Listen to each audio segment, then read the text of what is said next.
Yeah, so lately I've been opening up my videos with what it is, y'all. What it is. And it's like a catchy, ringy tune, so I decided to continue to use that till I find something else to use. So what it is, y'all. This is your girl Jigs. Welcome back to the channel. I was looking at Toya's I forgot what the name of the show called, but all I know is this Toya, Lil Wayne baby mama, and I know she hate to be called that, but Lil Wayne's wife, ex-wife, Toya. I was looking at her show on BT or whatever, and like watching that show kind of like brought back memories of me growing up, and it hit close to home. So I decided to get on here and share with y'all my story. I know I got on here and told you guys like my BBW story, like how I've embraced my fat tabulousness. Is that a word? No, it's not a word. But yeah, how I embrace my big and beautifulness and my curves and everything, how I got over low self-esteem or whatever. I'm not talking about that type of story. I'm talking about my story, personal, as far as growing up in his family. And watching Toya's show, like I said, it hit close to home because my dad was on drugs. My dad died when I was 17 back in 1997. My whole life, from being born to being 17 years old, when you mention my dad, the first thing that comes to mind is crackhead. Crack cocaine, as well as heroin and probably some other type of drugs that I probably don't even know about, was my father's choice of drugs. But crack cocaine and heroin was the main thing. Um, it hit close to home only because back in the days, I never heard of an intervention. You know, we growed up in the hood of Miami, and I never heard of rehab. And when I did hear rehab, we know that you had to pay for that shit. You feel me? So it wasn't a big thing back in those days growing up. So yeah, growing up in the streets of Miami, crackheads were seen everywhere. And I must admit, like growing up, I was kind of ashamed of my dad, and it's sad to say it, but I was, only because he was on drugs bad. Like my mom and my dad got married. Um, I think it was in 1978 or 77, if I'm not mistaken. And they had my sister, and then after my sister, they had me and my two brothers. So they had four kids. And my mom and dad has been married for 7 years. Well, they were been married for 14 years actually, but they were separated for 7 of those 14 years. So them being together, they been together like probably till I was like 7 years old, 8 years old.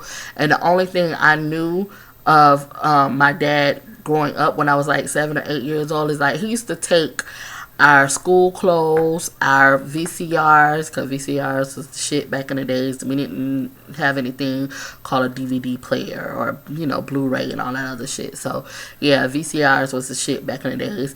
He used to steal, like, cassette players. We didn't have CD players and shit. Okay, so he used to steal, like, electronics, school clothes, gifts, whatever is of monetary value. He used to steal it and trade it in for drugs. Everybody knows that crackheads are like the number one retailers back in the days. You can go to a crackhead and get a television for $25. You feel me? Like crackheads was like the shit back in the days because they used to steal, of course. So yeah, my dad used to steal from the family, and my mom couldn't take it no more. So she separated from him, and we still kept in contact with my dad over the phone and stuff. And we also used to visit him a lot, on the summers and stuff. We used to spend our summer vacations with him and stuff. But just knowing that he was on drugs was like very embarrassing and stuff. So it was crazy, you feel me? One point in time, my sister walked in on my dad shooting up heroin in his arms, like in the veins of his arms. And him and my mom got in like a huge fight and shit. And yeah, So it was like we had like crazy memories of our dad growing up. So like I said, my mom and dad separated, and we moved from out of the streets of Miami to Orlando. We was like back and forth.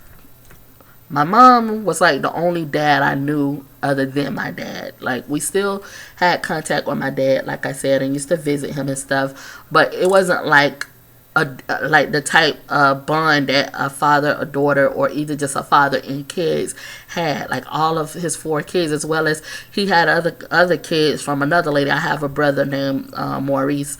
I don't even know why I had to tell y'all his name, but I haven't seen him, y'all. I haven't seen my brother probably in 9 or 8 years. And me and my sister actually looked online, and he's locked up in jail. He's in prison, and he gets out in June or July. So I can't wait, because I want to, get to know my brother, because he has a different mother than my mother. And it's just like Toya's situation. I don't know him enough. Like, I knew him growing up, but only knew him by seeing him a few times. But other than that, I didn't really know him. So it's like, as soon as he get out of jail, I want to reunite with him. Me and my sister and my brothers want to reunite with him and get that brotherly and sister bond. But let me continue on with the story. So my mom left my dad, and it was rough, y'all. It was rough. We lived in a 2-bedroom trailer, all 5 of us in a 2-bedroom trailer. And my mom used to walk 5 miles to Burger King to work. She used to flip burgers just to support her kids. But trust me, she did everything she could do to support us. Till she met this other guy who actually knew my dad and knew my grandfather. Like, my grandfather was my dad. That was like my real dad. My grandfather was there for us. He got us clothes. He gave us money. He was there for us like 100%. He was like my real dad. He was my dad's dad. He wasn't my mom's dad, but he was my dad's dad. But he was like my real dad. So the guy knew my grandfather and stuff. And then my mom brothers, they lived in Orlando. We stayed in the streets of Miami. Well, we stayed in Miami in a trailer park. So my mom brothers, they was like the big dope dealers in Orlando. So my mom collaborated with her brothers as well as this guy. And the guy taught her how to cook cocaine and crack and stuff. And sad to say, my mom became the neighborhood dope dealer. Like, she wasn't really the neighborhood dope dealer. She used to traffic drugs from Miami to Georgia. And she used to traffic heavyweight. I'm not saying like she was I forgot what the dude name was who Denzel Washington played, but she wasn't like no Big Meech or Larry Hoover or something like that. She wasn't none of them cats. She was just, a good enough, like, we wasn't like, how could I say it? They got low class and middle class and high class people. We was like in the middle class average. That's where we were like. We left from out of a 2-bedroom trailer to a 4-bedroom house. Not only that, my mom, she used to gamble at a casino in Miami called Miccosukee, and then she won 10 grand on top of that. So my mom had like this scary, like, she was pushing heavyweight and stuff, and we was getting the clothes, $100 here and there. As kids, $5 was the shit, but think about it. As kids, $100 damn dollars. We used to get $100 damn dollars just to be good for a week, cause my mom used to hire a babysitter and go out of town to Georgia for a whole week. If she comes back and we're good, we get $100 damn dollars. So imagine that as a kid. I'm talking about like 13 or 14 years old, getting $100 damn dollars. We had the Jordans. We had back then the Scottie Pippen shoes was in, and the Grant Hills was in, and it was those Reebok Pump It Up shoes. I don't know if y'all remember those Reebok Pump It Up shoes that had like the basketball on it where you pump them up. That was the shit back in the days. And y'all remember I told you I used to dress like a boy back in the days. Like, I still Look at me now, you know what I'm saying? I still have my tomboyish ways still nowadays, but back in the days, we used to be dead down and shit. So I never used to have to worry about, monetary things. That was never an issue growing up because my mom was the man. Put it like that back in the days. And a lot of people who I went to school with probably didn't even know that my mom was the man or anything, because it was kind of like on a hush hush. And not only that, my mom didn't do what these drug dealers do nowadays, or even back then. It's drug dealers that was selling drugs back in 1997 that's still selling drugs right now today and have nothing to show for it. Nothing to show for it. But my mom, she sold drugs and she saved. Like, of course, she gave us money, and of course, she got stuff. She got like a Explorer back in the days. That was the shit too. And she got like different types of cars back in the days. I got my first car when I was 17. I had a Toyota Camry, so I was good. You know what I'm saying? So yeah, I'm just like thinking about it. Like, crack fucked up my mom's marriage and fucked up my family, but also crack brought us up. So crack cocaine works really in mysterious ways, and my mom did everything she could do to take care of her kids, and that's why I love her. She's like my mother and my father. Unfortunately, my father did die in 1997 when I was 17 years old. At that time, we was living in that 4-bedroom house, and it wasn't a big thing. Like, we was prepared because I'm like, I know I'm gonna really open up to you guys a little bit more than I should, but I don't care, because if my story could help anybody, I'm gonna still open up. I don't know, but as far as growing up, my mom prepared us for the worst with my dad, because she was telling us that he has HIV, and she found out from my granddad. And you could get HIV when you first hear that someone has HIV, you automatically think of sex. You know what I'm saying? They had to get it from sex. Well, my dad was shooting up heroin. He got it from dirty needles. And I don't care even if he got it from dirty needles. It is very important to me to protect myself, even when I'm, of age, and even when he didn't die of having sex or whatever, he died of dirty needles. I'm still protecting myself from AIDS, because seeing someone close to home with HIV, Lord, y'all, when I tell y'all, my dad did not look like himself when he was in his casket. Wow. When I tell y'all, he looked like a shrivel up raisin. Like, I know I'm like making it funny, but I'm being realistic. Like, for real, I don't know if anyone of you guys have been close to someone that has HIV that haven't took care of themselves, because nowadays they have medicine that make you live a longer life and shit. My dad died in 97. He wasn't taking medicine and stuff, so he was shriveled up. His face was sunk in. His hair was like baby hair, curly. His skin was like brittle, real brittle. Let me turn this shit off. And yeah. So just looking at him, it was like looking at a body that's already decomposed, to be honest. Like, that's already in a decomposed stage. And when my dad died, he died in Alabama. So we drove to Alabama like 2 days after he died.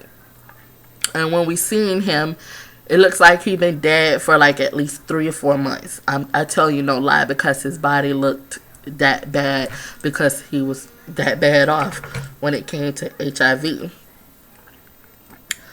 So anyways, so my mom got out of the dope game because her brothers end up getting caught eventually by the feds, and my uncle did 10 years fed time. He actually did the whole 10 years and got out in 2008. He didn't even know what a cell phone was, what a laptop was. He didn't know what nothing was. It was crazy. But my mom got out of the dope game. She saved up her money. My mom is a great hair braider. She does hair real good. And so she got out of the dope game, and like I said, she invested her money into opening up a beauty salon. And so we moved from Miami to a small town called Leesburg, Florida. She opened up a beauty salon because her only competition there was another Chinese lady. And you would think that black folks would support black folks. They was going to the Chinese lady or whatever. So she ended up closing down the salon and just doing hair out of her house like she normally used to do. And she still came up. Right now she's driving an Escalade. Not trying to, throw it out there, but right now she's still good. And she had, she just kept her family close, because her family never was close as our family is, and she embedded family in us. And me and my sisters and brothers, we can argue right now today, and tomorrow we'll be acting like we just haven't even argued. We made promises we'll never do crack or anything, nor sell drugs. But that's a whole nother thing. Like, none of my family, as far as my brothers and sisters, are doing crack. We smoking weed. You know what I'm saying? My sisters, our brothers probably pop a pill here and there, but as far as crack, cocaine, or heroin, we're not doing that. As far as selling drugs, that's a whole nother story. But I just wanted to share my story with y'all, because after seeing Toya's story, I was like, I wish that rehabs or either interventions was something that they had back in the days. You know what I'm saying? Back in the days is so different from now today. You don't see neighborhood can mans anymore. You might see a few crackheads walking around here or there, but back then they was out like zombies. And crack is an addiction. It takes over your body. Like, I didn't even blame my dad for his addiction. I blamed the crack. You know what I'm saying? Crack could do some damage for real. So, like I said, on my Facebook and on my Twitter, it works in mysterious ways. It can either be good or bad for you, but either way it's bad. You know what I'm saying? It's real bad. But it did help us grow stronger or whatever. So, I just wanted to share my story with you guys. I guess that'll be it. I'm going to do another video probably tomorrow or later on. Who knows? Anyways, this is your girl Gigs. I'm so glad I got that off of me or whatever. But yeah, this is your girl Gigs. Bye.